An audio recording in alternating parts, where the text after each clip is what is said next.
زبان کی حفاظت، فوائد و ثمرات۔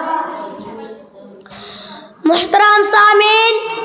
اللہ تعالیٰ نے انسان کو جن بے شمار نعمتوں سے نوازا ہے ان میں سے زبان ایک بہت بڑی نعمت ہے جو قلوب و اذہان کی ترجمان ہے۔ اس کا صحیح استعمال ذریعہ حصول ثواب اور غلط استعمال وعید عذاب ہے۔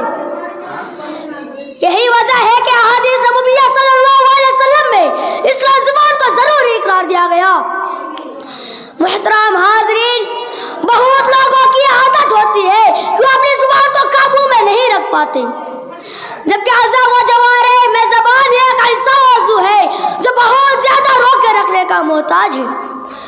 کیونکہ جس طرح انسان کے اعضاء و جوارح سے سرزد ہونے والی اعمال و افعال قابل مواخذہ ہے، اسی طرح زبان سے نکلنے والا الفاظ و کلمات بھی قابل مواخذہ ہے، اور عند اللہ ان کے بارے میں باز پرس ہوگی۔ محترم سامعین، یہ بات ہمیں یاد ہونی چاہیے کہ ہمارے تمام حرکتوں، سکنات، ہر بات نامۂ عمل میں محفوظ و درج ہو رہی ہے،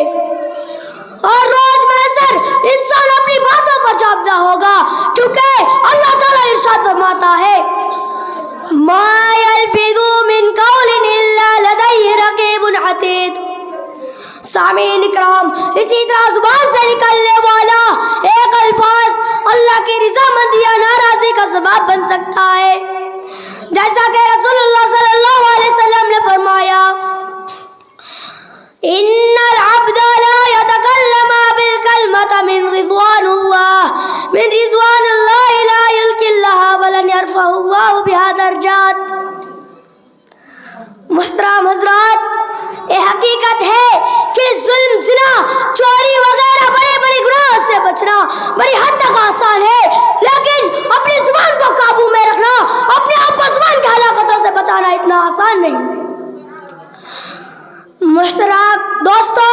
اس زبان کی حفاظت نہ کرنے کی وجہ سے عابد شخص کو جہنم میں ڈال دیا گیا اور گناہگاروں کو جنت نصیب ہوئی۔ ابو ہریرہ رضی اللہ تعالی عنہ حدیث بیان کرنے کے بعد کہتے ہیں اس ذات کی قسم جس کے ہاتھ میں میرا جان ہے، ایک جملہ نے دنیا و آخرت برباد کر دی، اور زبان کی حفاظت کی اہمیت ہی کی وجہ سے نبی کریم صلی اللہ علیہ وسلم نے زبان کی حفاظت کو ایمان کے ساتھ جوڑا، جیسے کہ آپ صلی اللہ علیہ وسلم نے فرمایا من کان یؤمن باللہ والیوم الآخر فلیقل خیرا او لا اصمت۔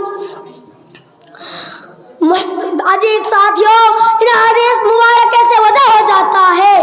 کہ زبان کی حفاظت سے انسان موجب جنت بھی ہو سکتا ہے اور ذرا سی لاپرواہی سے انسان موجب جہنم بھی۔ اس کے علاوہ آپ صلی اللہ علیہ وسلم نے مختلف مقامات پر زبان کی حفاظت کرنے پر بہت سارے فائدے و ثمرات بیان کیے ہیں۔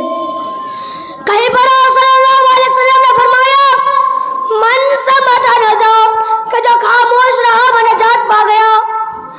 تو کہیں پر آپ صلی اللہ علیہ وسلم نے زبان کی حفاظت کی ذمہ داری لینے والوں کو جنت کی ضمانت دیتے ہوئے فرمایا من یضمن لی ما بین لحییہ وما بین الرجلین یضمن لہ الجنہ۔ تو ایک جگہ صلی اللہ علیہ وسلم نے فرمایا المسلم من سلم المسلمون من لسانہ و یدیہ، کہ ذریعہ زبان سے نکلنے والا ایک الفاظ اللہ کی رضامندی یا رضا الہی کا حصول اور بلندی کا سبب اقرار دیتے ہوئے فرمایا ان العبد لا يتكلم بالكلمة من رضوان الله لا يلقي الله بل يرفع الله بها درجات۔ یہی وجہ ہے کہ سب سلفی زبان کے سلسلے میں نہایت ہی محتاط رہتے تھے، چنانچہ علامہ ابن القیم رحمۃ اللہ فرماتے ہیں آدمی قیامت کے دن نیکوں کی پہاڑ لے کر آئے گا، وہ دیکھے گا اس کی زبان میں وہ تمام پہاڑ ملامٹ کر دیتے ہیں، لہذا ضروری اس بات کی ہے کہ نبی کریم صلی اللہ علیہ وسلم کی تعلیمات کی روشنی میں